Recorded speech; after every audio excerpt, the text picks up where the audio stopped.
ایک بے روزگار سے میری ملاقات ہوئی. ہماری گپ شپ تھی, اب بھی ہے, اللہ اس کو روزگار دے. اس کے ساتھ بیچارے کے ساتھ ظلم کیا کسی نے, اچھا والا روزگار تھا, اس کے اپنے ہی ریلیٹو نے چھین لیا, وہ خودکشی کرتے کرتے بچا. میرا بیان سنا تھا تو خودکشی سے بچ گیا. پھر وہ تو میں جب آ رہا تھا نا یہ سامان اٹھا کے, آلو پیاز ٹماٹر, تو وہ بیچارہ جو خودکشی کرتے ہوئے بچا, اللہ اس کو خوشیاں دے.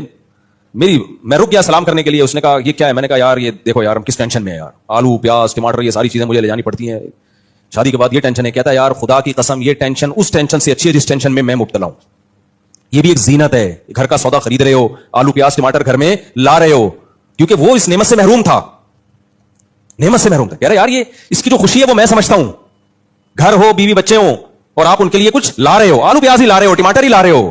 کہہ رہے یہ نعمت کا اس سے پوچھو جس کے پاس یہ نعمت نہیں ہے. مجھے واقعی احساس ہوا کہ یہ اتنی بڑی اللہ کی ہم پہ نعمتیں ہیں جن کا ہم کو احساس نہیں ہے. اور ہم دیکھتے ہیں بحریہ ٹاؤن کے پلاٹ, اس کے پاس اتنے پلاٹ ہیں, پھر بحریہ ٹاؤن اوپر جا رہا ہے, میں وہیں کا وہیں کاش میں خرید لیتا. تو بھائی اتنا بھی اگر توفیق مل رہی ہے نا شادی شدہ آدمی کو کہ گھر میں آٹا دال آ رہا ہے, تو اس کی قدر اس سے پوچھو جو یہ بھی نہیں کر سکتا.